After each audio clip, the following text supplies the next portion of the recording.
Hi, my name is Mike Quinn, and this is the Ultimate Frontline Leadership Training Podcast.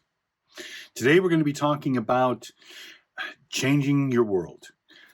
This whole video series is all about getting back to the basics, learning things that are no longer being taught today, and bringing back successful management practices that'll make your life and the lives of the people you work with and your customers' lives much better. All right, so you're watching these videos, so I'm assuming that you've decided to be a better manager than the ones you're currently working for. That's great. This is a transformative video series. It will hopefully change your life. I will show you things today that you'll probably eventually learn over the next coming years if you stick around long enough. And hopefully if I show you now, you'll stick around long enough to see that these things actually work. And there are reasons why I'm teaching you this stuff. Now, if you want to get the most out of these lessons, you really need to play them every day, listen to them, remember what they're teaching you, and implement them all day long. You do this for a month, and they'll become your method. This will become the way you do things, and you'll be much more successful. You'll have a much better working life, and everything's going to be much better. Everything won't be perfect. You're still going to get some customers that are just going to be difficult, or you're going to get coworkers or bosses that are just want to do everything against what you're trying to do to make things more difficult for you. It's the world is out there. The world is full of people who are helpful and people who are not helpful. But what I want to do is I want to show you how to be a good manager, a successful manager, one that comes up with successful practices that will help solve people's problems at work. And you'll be more popular because you'll be the person who comes up with the ideas that fix all these problems they're having. And people will follow you because they'll know that what you have to say and your suggestions are working, and they're working to make everybody's life better. So you'll become a much more popular, much more successful leader. Now, you follow these videos, suggestions, and you start putting these things into practice, and you will become a unicorn. You're going to be the only person who knows how to do all this type of stuff, maybe save for somebody who's been around for a while and knows these things as well because they've learned them over time too. So a unicorn is great, but it's rare. It's single. There's usually only one of them. They're beautiful, but they're also powerless because just a unicorn all by itself isn't going to really be doing a whole lot of changing unless you find other like-minded people who want to change the world into your vision as well. They want to have a more successful working environment. They want their problems to be solved correctly and to be able to move on to the next item that's on their list instead of just constantly being bogged down by one problem that's messing up their whole life that night. Being able to find a solution for it and then moving on, solving people's problems, getting them the stuff that they need, the tools they need, the supplies they need, being a supportive element in your restaurant or hotel or wherever you happen to be working in a frontline industry, you'll be much more successful. So great. Step one, you're watching these videos, you're learning things that actually work, you're taking them to work, and you're putting them into practice. Step two is find like-minded people who want to participate, who see that things are working much better and want to be a part of this. And find those people and become your team. And now, together, you'll succeed much better because if you really want to succeed, you can't do it by yourself. People rarely ever succeed in a vacuum. They always succeed by bringing more people with them, and they will help them succeed, and they will support them to their success. Doing it by yourself, and it's like treading water for hours and hours and hours. You're going to get tired eventually, and you're going to drown.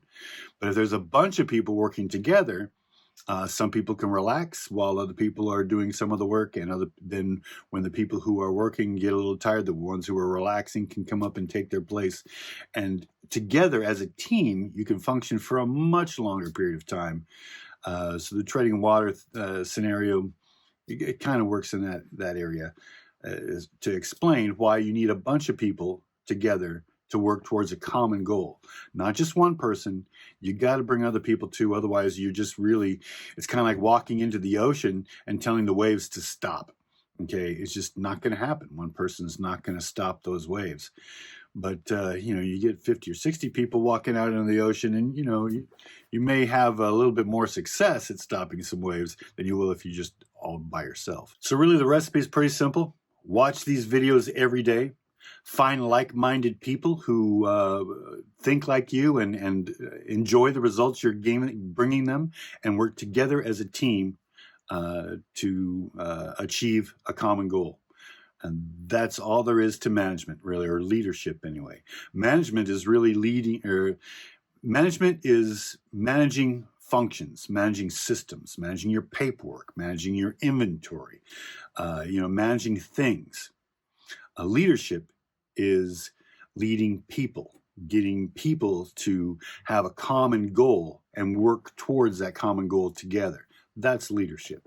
Now, when I began working for a restaurant chain a while ago, I walked into the unit for the first time, and I was appalled by the amount of garbage that was just littering the floors and the hallways and all the carpets. There were menus, and there were pencils and crayons and glasses and straws and just papers just all over the floor, and people were stepping over them to get to their tables, and customers were stepping over them and walking right by all this garbage like it was a normal thing. And I was just so surprised by this whole thing. I was in such shock. I had to go stand by myself for a minute and go, okay, this is really happening.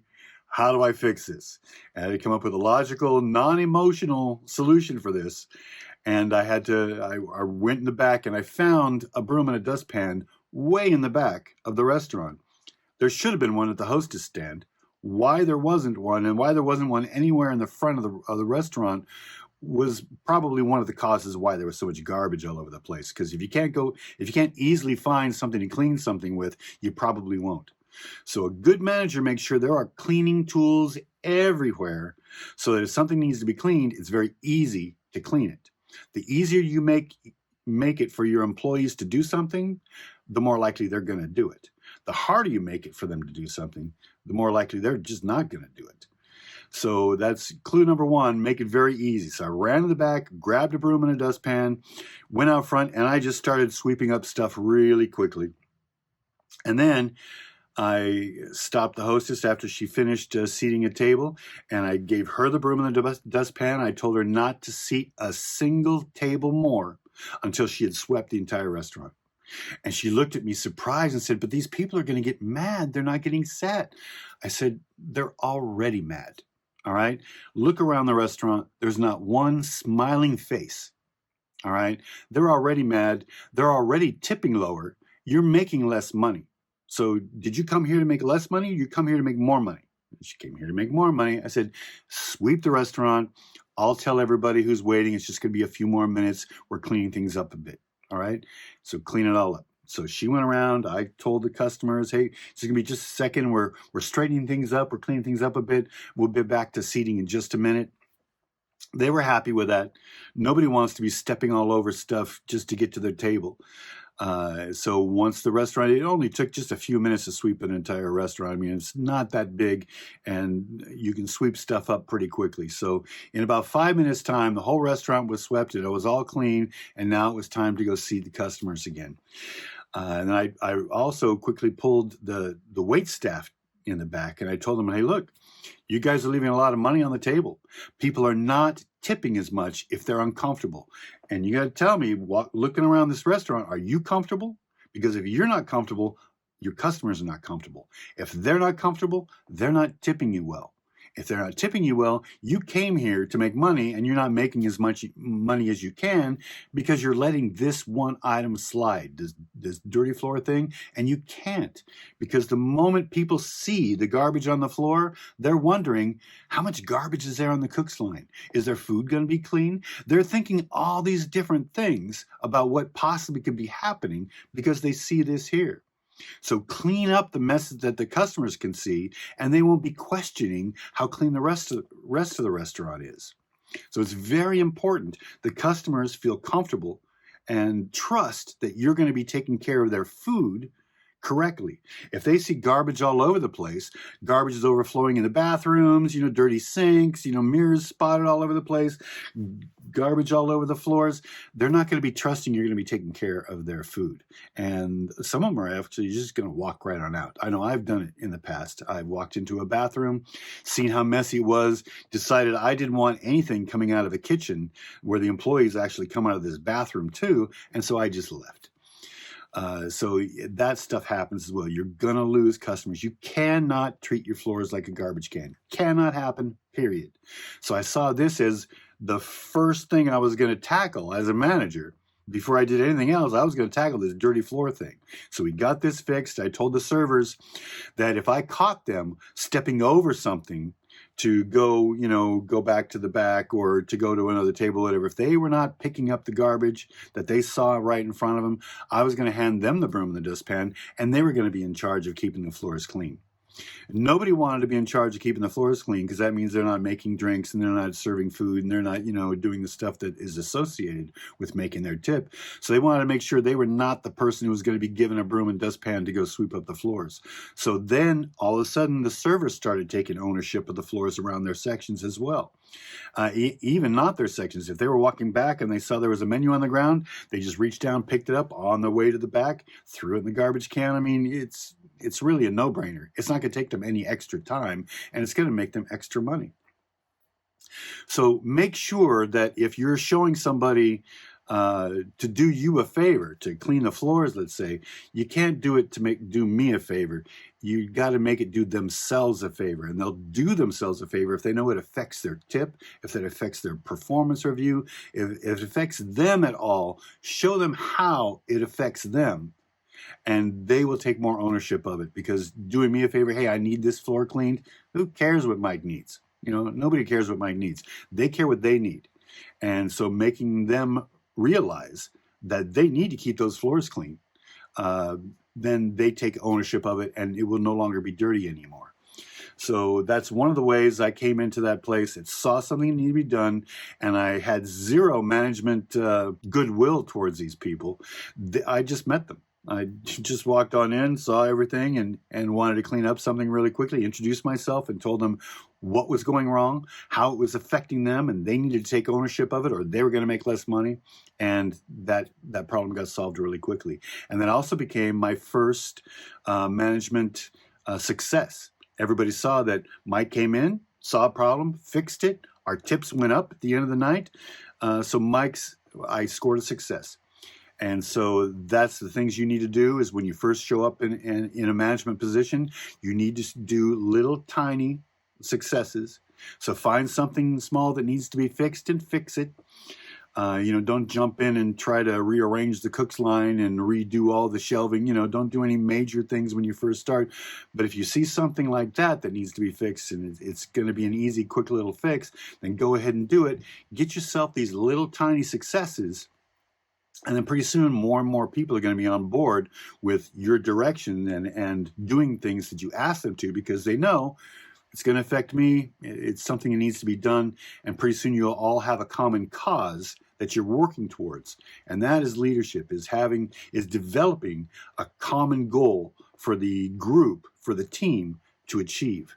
That's leadership. And that's something that when you first start off, you really need to do. So watch these videos. Take these videos, information into the workplace, use them every day for 30 days.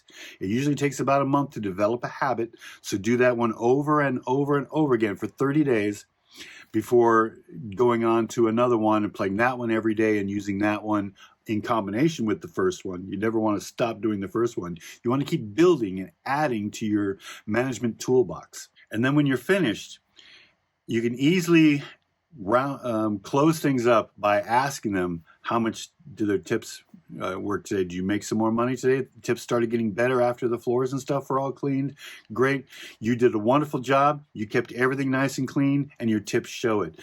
Put the ownership of the solution onto them. The team did their job. The team cleaned up the floor. The team made more money. It's the team success.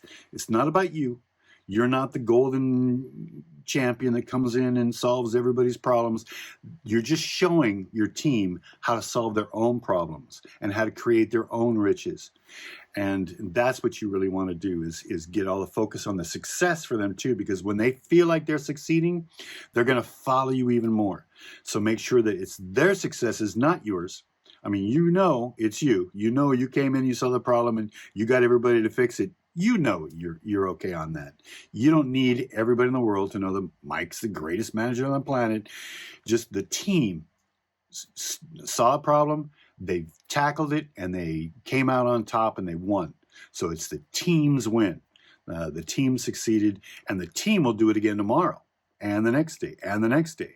If it's Mike's success, guess what? Mike's going to have to do it every dadgum day. Do you want to really manage that floor every single day you show up at work? Or do you want your team to be able to take it so you can now move on to something else that needs to be fixed and go fix that? So remember, give them credit for fixing the problem and show them their improved status, their improved tips, whatever. They are now yours. That's your team. Now don't mess it up. All right, be consistent. All right, keep watching these videos, bring this stuff into the workplace, making the workplace a little bit better, a little bit better, and a little bit better every day. And it's really the goal is to get the team to be working at their best. And it's going to take one step at a time to get you there. It's not going to happen overnight. Don't even try to make it happen overnight. Just find an issue, fix it. Find another issue, fix it. Find another issue, fix it. That's all you got to do and that's pretty much your job, is to solve people's problems and to go around and getting them the tools they need to succeed. And that's you. You're the guy with the keys. That's it. You're getting them the alcohol they need. You're getting the cleaning supplies they need. You're getting them what inventory they need to cook, whatever, you need to do. You're just a person with the keys. You're helping them succeed. And if they fall off the track a little bit and need some guidance how to get back on to a successful road, then that's your job, is to show them where the successes lie and to get them all to want to succeed together. I hope you like this video, and look forward to talking to you next week.